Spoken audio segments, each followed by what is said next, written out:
We are Christine and Arianna, and this is This One Life, the podcast where we untangle the beautiful mess of being a woman in your 30s. Think mindset, self growth, and the stuff that no one warns us about. So, in the last episode, we talked about energetic leaks. As Christine said, we learned how to identify them, and we had also some kind of small exercise that you could do at home. And we really hope that you have done them. From this episode, we can start with the second part of our work, which is about setting boundaries and, of course, maintaining boundaries. I wanted to ask you, Cree, if you ever have had like a situation where you felt, okay, I needed to have a boundary there and it was not like that. I feel like thinking back on it, in my younger days, I said yes to everything all the time, but I also had the energy to it. So I felt fine. I didn't think about it too much. But it became more clear to me when I got pregnant with my first kid because my main symptom is fatigue. So I just lack energy.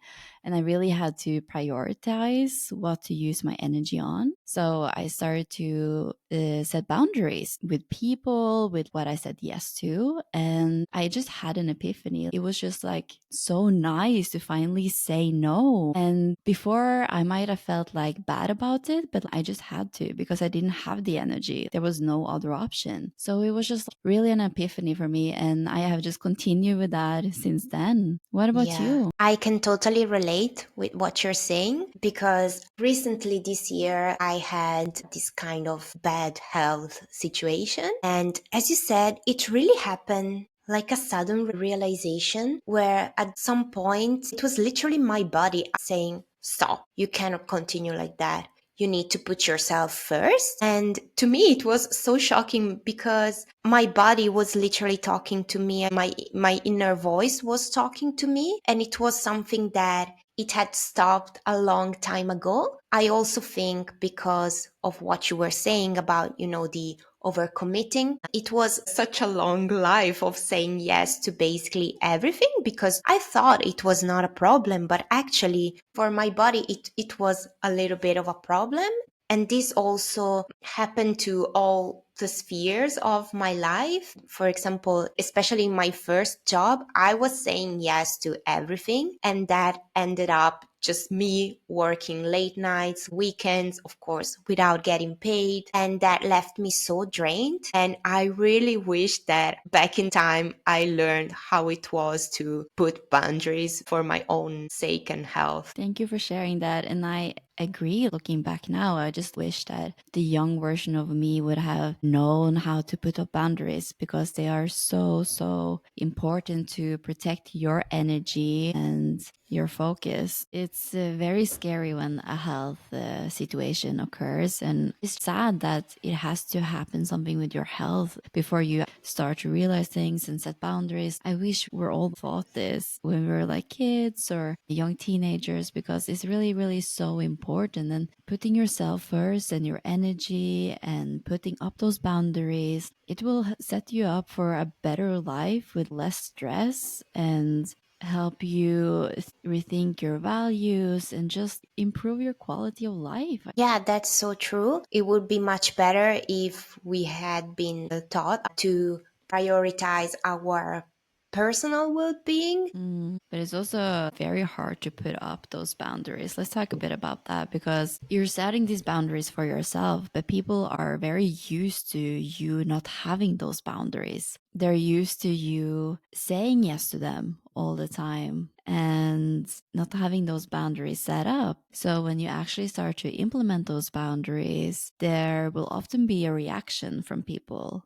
Maybe they will get frustrated or angry even. And the key there is to be consistent with your boundaries. First, communicate them in a calm and friendly way. To do so, I would encourage you to be specific instead of generic and reflect on your limits in specific contexts. For example, work, friendship, family, love life, or partners, and set up some specific boundaries instead of very generic ones, right? So instead of being like, I want to have more time for myself, what can you do? Where do you put those boundaries? And instead of being like, I need to say more no's to people, which it's a good start, maybe try to be more specific and being like, when a colleague at work asks me some help, I'm going to say, okay, I can help you after I finish my work. This is more specific, more relatable, because you have to be honest with yourself. It's really hard to say no when you were not used to do that. So it's better to have some kind of intermediate steps before saying full no. That's so true. And also, it's a practice, right? The more you practice saying no and holding that boundary that you have put, it gets easier, so much easier. And it becomes part of how you are and how you move around in the world. You have your boundaries, you know them, you're saying yes to this and you're saying no to that because you have practiced a lot and you know what you're saying yes to or not. So it's really a practice. But in the beginning, be gentle with yourself. It can be very uncomfortable. And I think a huge topic is family and also relationships in general, because there's a lot of toxic relationships, especially within family. And we often feel more scared about putting up those boundaries within the family because it can affect the whole dynamic. So, do some baby steps. First will be to identify where do you want to put up your boundaries, right? And that's you talking to yourself. You don't have to communicate those boundaries to anyone now in the first step. Second step, communicate them clearly but calmly. And here it's up to you. Do you want to first maybe practice in some areas, maybe not go full out? Maybe you want to talk with some family members about this that you know will accept it more or it's easier for them to accept it, while you talk with those other family members in a later stage when you are more comfortable and you have more trust in yourself. That's the second step. Yeah, and try to be as gentle but as direct as possible. Try also not to apologize for you saying no, because you're not saying anything bad. You're just standing up for yourself. So instead of saying like, oh, I'm so sorry, I don't know, but I will do my best, I let you know. This is what I'm doing usually. Just try to be like, I'm thinking about it. I'll let you know. Even if you're not ready to say a full no, even if you don't apologize at the end or at the start of your sentence, is still a great step forward. Yeah, I remember I used to feel like I had to tell people when I said no to them, I had to tell them the reason why. Say, You don't owe anyone anything. You don't need to give them an explanation as of why you're saying no and why you want to protect your energy. You can just let them know in a nice way, like, no, I can't today because without the because. There you go. Like, it's a practice. No, I can't today. It doesn't fit today. What about if you really want to do it? or in my experience, if people are used to having you saying yes all the time, they will try to kind of counteract you saying no, I can't. So they will try to be like, oh, come on, let's do this, but why you can't? And this is such an important part. You need to be firm, because talking by experience, when people insisted with me, I was like, you know what? Okay, let's do it, because I Mm, felt like they are insisting, probably they need me. So I was not prioritizing myself again, but this is such an important part where you need to stand on your position and always be kind, always be polite and saying, I really appreciate you wanting me to be there or your request, but as I said, I cannot. And don't give explanation, as Christine said. applause. Yeah. Yes, it's really a practice. And but in the beginning, people are used to you saying yes. They will always test you. Yeah. Always. So I would recommend to actually think through what you want to say beforehand if you know like a situation like that can come up. But as they understand like that you are keeping your boundary, you're showing that you are consistent with what you're saying yes and no to, they will stop pushing you. It's as easy as that.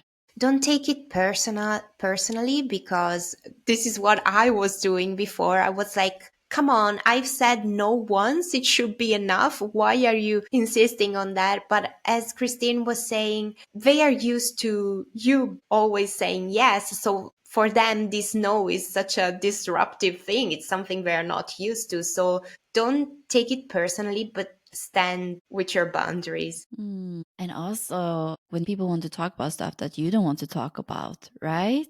That happens to me sometimes. If there's a topic that I can't control right now. Like I know I need to deal with it in the future, but how I deal with it really depends of something that needs to happen also in the future. So when people ask me about that, I'm like, you know what?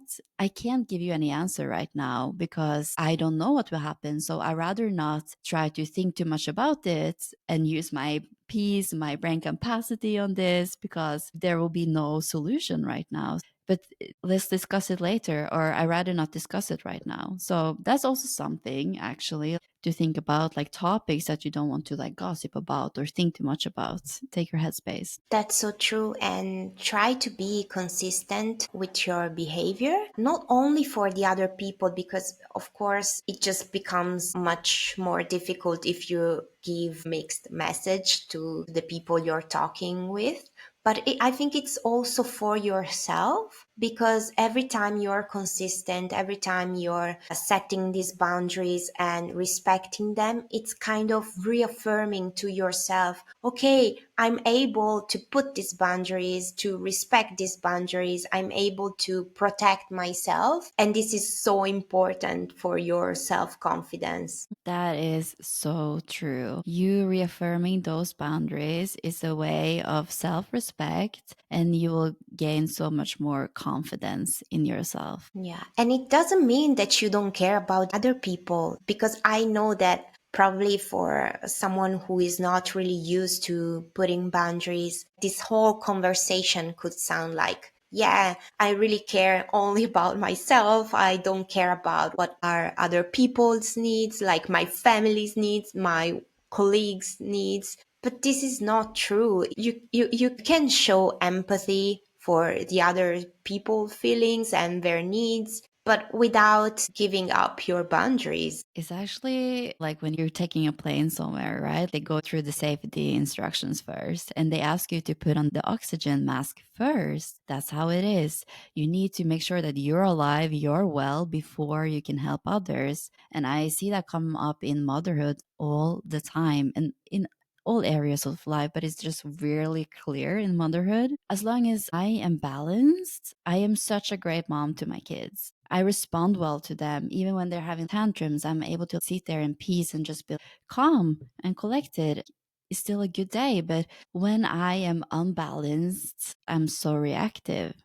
It's not great and everyone suffers. So as long as you are good and your cup is full, you're able to like the abundance, the SS to everyone else, right?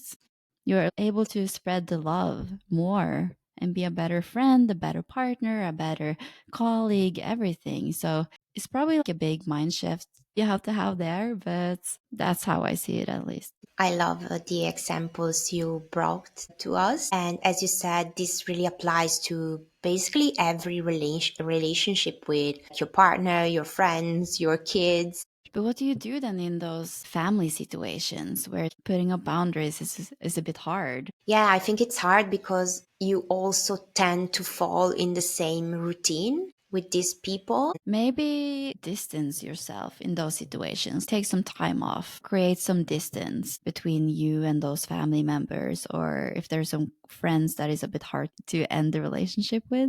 Maybe create some distance and then they will naturally understand the boundary a little bit. Yeah, I think distance is such a great key, at least to start when you're not maybe super used to say no.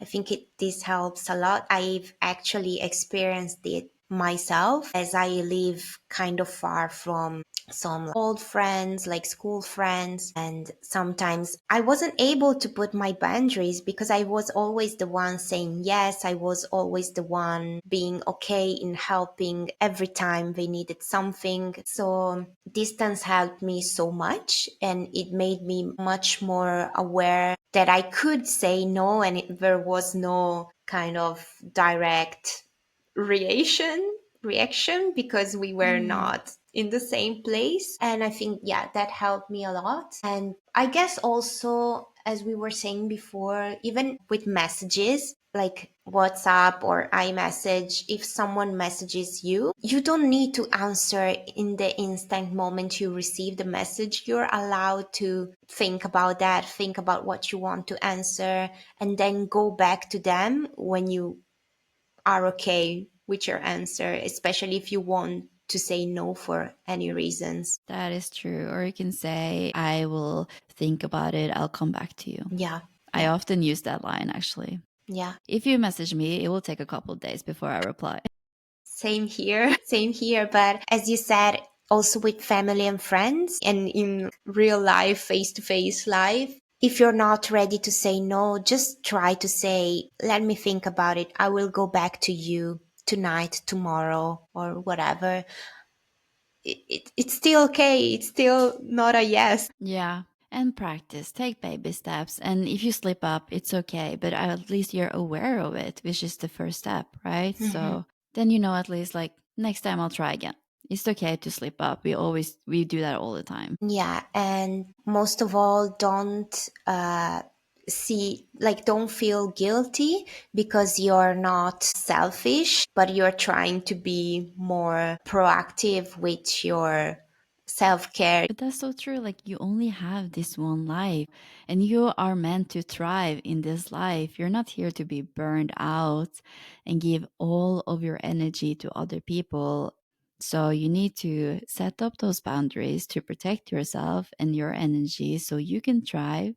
And then you can give the overflow of your love and energy to everyone else. Yeah, so true. Yeah, you deserve that. Mhm. We would love to hear from you. So, if you take any of these tips or steps into practice, we would love to hear how it's going. Please DM us on Instagram or TikTok or comment under this episode. It will be so nice to hear from you and if you're gained anything by doing any of these steps. We will also put the steps into a downloadable PDF. So go and download it so you have it if you need to revisit it on a later time. But we hope you gained a lot of knowledge from this episode, a lot of nuggets that you can use in your real life. And it was so nice to talk today. Thank you for listening. Bye. Goodbye.